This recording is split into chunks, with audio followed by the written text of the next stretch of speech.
This past week has been pretty hectic for me. First, I saw the Flash movie on opening night, which was only the beginning of my troubles. After seeing that movie, I knew I had no choice but to go back in time about 10 years or so and stop the Flash movie from ever being conceived. My plan succeeded, but the ramifications of my actions were worse than I ever could have imagined. I created a new timeline where the DCEU was an unstoppable force. They released their movies on a consistent schedule and they had some of the biggest talent behind them. But as a result of their success, they had a complete hold on the entertainment industry. Movies, shows, games, all of it under control by Warner Brothers. I'd given them too much power, and I knew the only thing I could do now was do what was right and go back to reset the timeline. Everything went pretty much back to normal other than a few minor changes. Ezra Miller is now playing Barry Allen instead of Bill Hader, and Bill Hader is now playing Barry Berkman instead of Ezra Miller. Both of these changes are largely inconsequential, but I also accidentally created an evil version of myself who's a diehard DCEU fan. There's nothing evil about appreciating quality cinema. Okay, come on. I told you you could work the camera, but you can't be chiming in this whole time. Okay, fine. Asshole. Alright. Anyway, I'm gonna be reviewing the Flash movie today and tell you whether you should go see it or not. To start, I want to talk about the story. I wouldn't say I'm the biggest Flash fan or anything, but I do. I would. So maybe I should be doing this review? Jesus, stop! Okay. So, a lot of my knowledge about the Flash is from the CW show, which I know wasn't always the best. You're telling me you but like it that did- CW trash, but you won't even give the Snyderverse a chance? Come on, dude. If you don't stop, I'm gonna make you leave the room, I swear to God. Anyway, I know Flashpoint is one of the Flash's biggest stories ever, and just one of DC's biggest stories in general. So to see the way they were going about it in this film, I was not pleased, to say the least. First of all, this is the first Flash movie they've ever made, and like the second and a half movie with this version of the Flash, and they're already doing Flashpoint? That's insane. Not to mention that the entire reason Flashpoint is so good in the first place is because of Barry's arch nemesis, the Reverse Flash. Barry goes back in time to save his mother from being killed by Reverse Flash and screws up the whole timeline in the process. The setup in this film is largely the same, except they never even explain why Barry's mother is killed, leaving a lot of unanswered questions and making the story a lot more confusing. By going back in time, he also somehow creates another version of himself who's even more annoying. The second Flash is way cooler, way funnier, and he's not even annoying.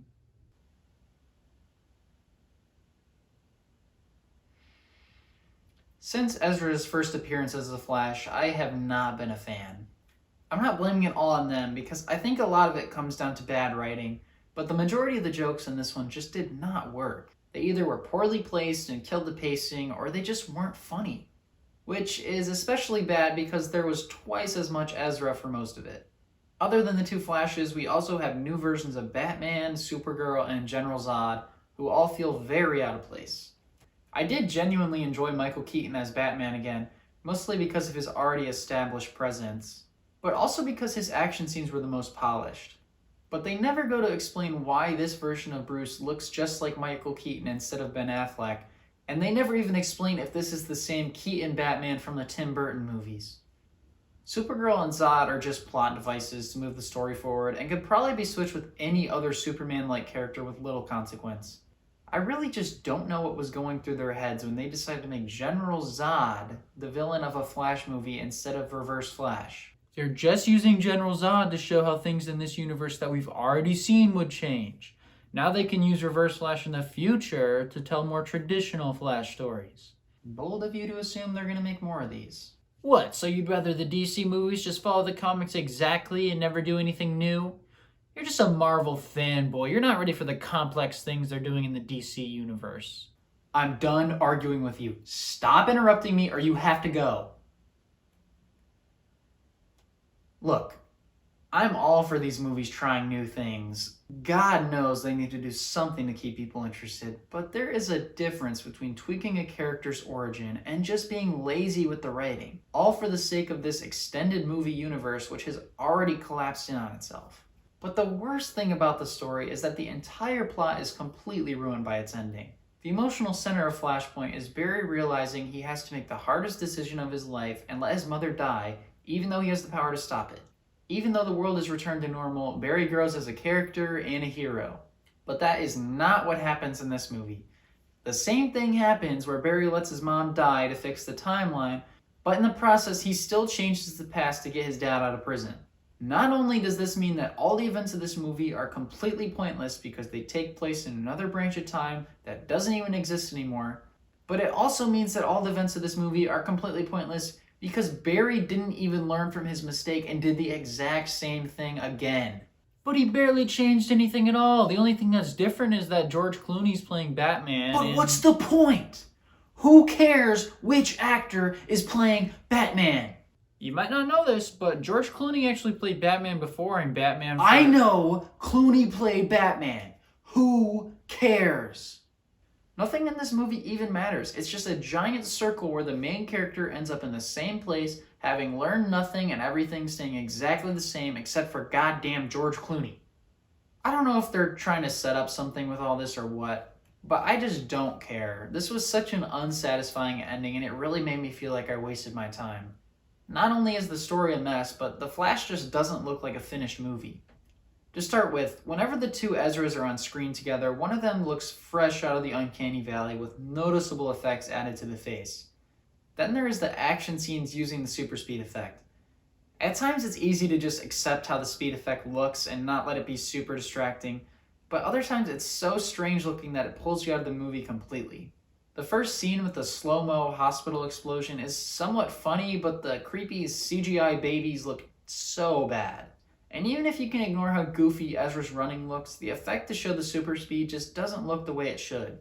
Are you stupid? Andy Muschietti literally said that he was trying to make the CGI look weird because it's supposed to be from Barry's perspective.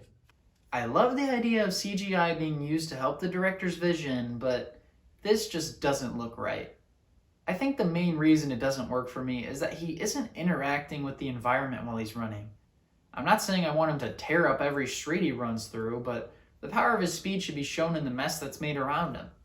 The fluidity of the animation makes it seem unrealistic because the Flash shouldn't be gliding along the ground, he should be flying right through it. Super speed has already been done well so many times now, and it's just silly that they're trying to reinvent the wheel here. The CW show already portrayed Barry's speed perfectly and at a fraction of the budget. The Flash is supposed to feel fast, not like he's ice skating in slow motion. And don't even get me started on the time travel scenes or those random CGI worlds at the end of the movie. When Barry time travels, he sees this cascade of people he's interacted with swirling around him, but every person is CGI generated and it's impossible not to notice. You just don't respect the vision of the director. First Snyder, now this? Unless Muschietti's vision was to make half this movie look like a PS2 cutscene, this is clearly just a way to cover up the rushed production and poor graphics quality in this movie. That's it. I won't stand for you slandering my favorite movies anymore. Then leave! I don't want you here! Fine, I'll leave. Good luck shooting your video without a cameraman. It's literally on a tripod, dude. What are you talking about? Okay, whatever. Anyway, I also didn't like how the final battle took place in the middle of the desert, so they had the excuse to render everything in a Minecraft flat world. The whole final battle has zero character whatsoever, and is another example of the Flash not being able to interact with the world around him. Because there is no world around him. I think I ripped into this movie enough at this point, so I'm just gonna stop here. I obviously did not like this movie, and I think I'm being generous giving it a 3 out of 10. It's mostly a train wreck, but it's kind of fun at times, I guess. I honestly wouldn't recommend wasting your time seeing this, but if you did, let me know what you thought of it in the comments. I think I'm going to go back in time to prevent some other bad movies from being created because, over the course of this whole video, I didn't learn my lesson, and I just love wasting people's time. So, yeah. Like and subscribe. I'll see you next time, I guess.